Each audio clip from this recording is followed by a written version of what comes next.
Joining me right now, psychologist and author of the books Too Much and Never Enough and The Reckoning, Mary Trump. Mary is Donald Trump's niece and host of the Mary Trump Show podcast. Mary, big welcome to you.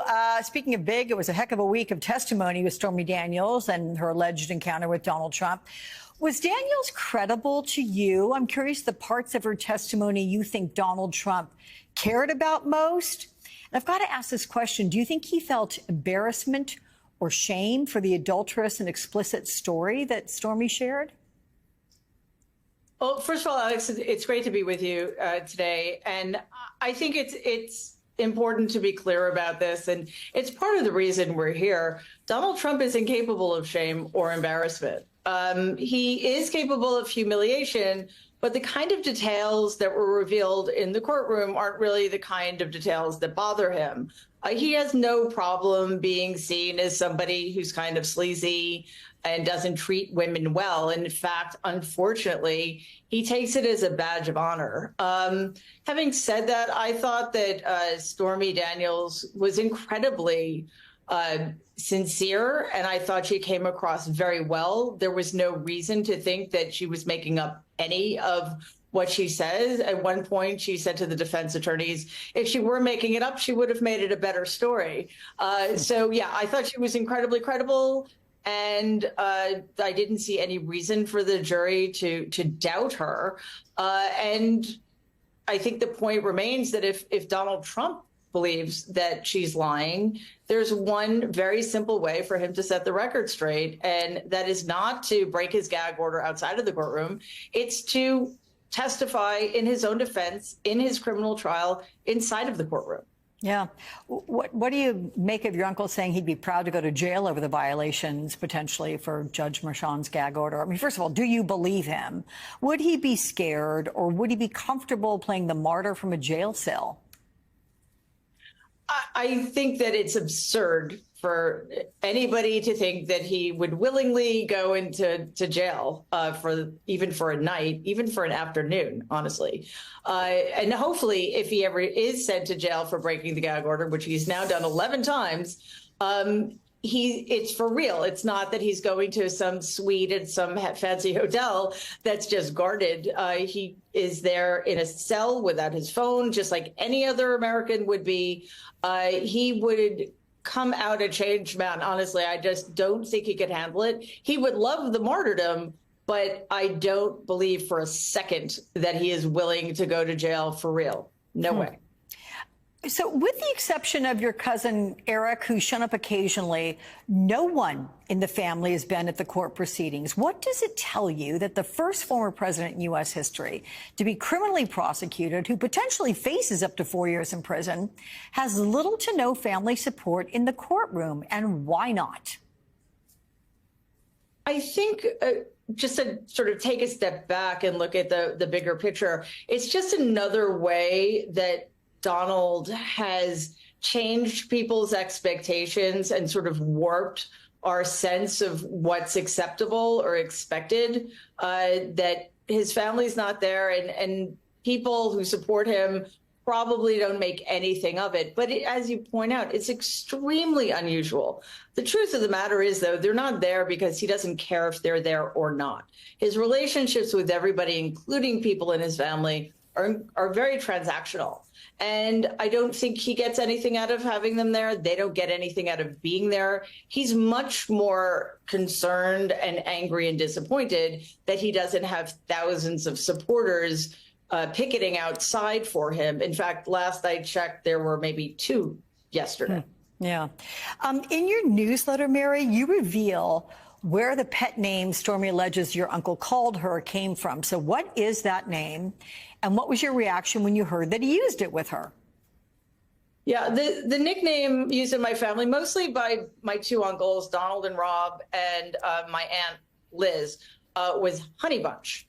And they used it for everybody. I mean, at one point, I thought maybe they'd forgotten my name because they called me Honey Bunch all the time.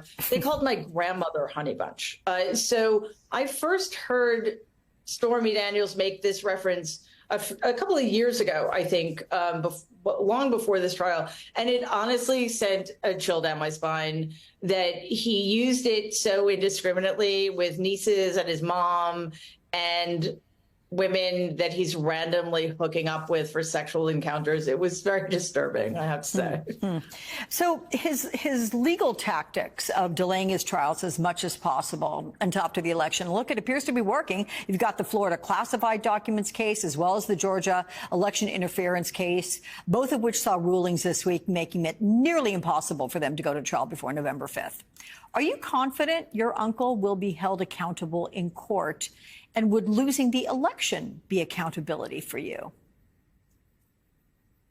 I have hopes that this trial will result in Donald's being held accountable. But as you well know, juries are quite inscrutable, so it's impossible to know.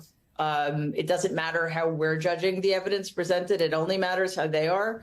But as you point out, this may well be the only trial that doesn't just finish, but that even starts before the election, which is a damning indictment of the state our legal system is in right now.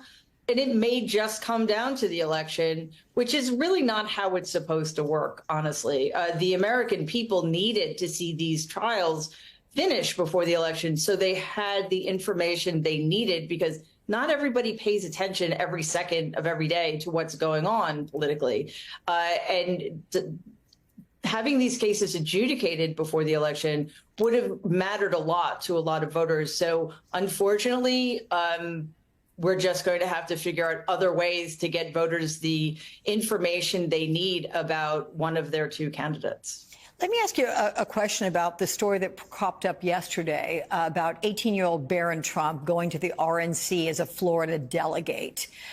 It was officially refuted Friday night when Melania's office issued a statement saying he's not going due to prior commitments. But that got out there. How? Why? Does it sound like something that his father would have promoted? And if so, why would he do that? I don't know, but I can speculate. It reminded me of Donald's installing his daughter-in-law as one of the heads of the RNC, that he's really just trying to make this another family business, and another family business that would likely fail if he's in charge of it again. And if that's the case, it's just another way in which Donald is always putting himself first. Barron's 18 years old. He hasn't even graduated from high school yet. He needs to be left out of this. So thankfully, somebody came to their senses and basically pulled this idea immediately. But it never should have happened in the first place. But I think it's a sense, we can get the sense of where Donald's heading in terms of making sure that all of his family members are in key positions politically. Yeah.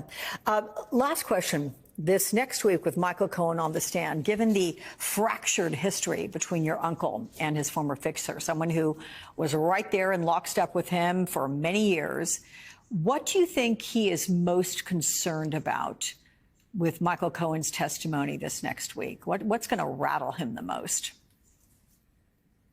Honestly, what's going to rattle him the most is simply the fact that he's going to have to be in the same room with Michael Cohen without any ability whatsoever to respond, no matter what Michael Cohen says. That is going to be extraordinarily challenging for him. And we know that during Stormy Daniels' testimony, Donald was wildly inappropriate. He got admonished by the judge. And I think it's safe to say that Michael Cohen is much more triggering for Donald than Stormy Daniels was. So that's one thing, absolutely. I just think it's really important to remember that the reason we're here, one of the reasons we're here, is because Michael Cohen committed crimes on Donald's behalf. He was punished for them, and Donald wasn't. There is no daylight between these two men up until the time Michael Cohen was no longer useful for Donald, and Donald decided not to take Michael Cohen to D.C. with him. Other than that, they were on the same page for years, including for this alleged crime. Okay. Mary Trump, we're all going to buckle up for this testimony, that's for sure. It's good to see you, my friend. Thank you so much.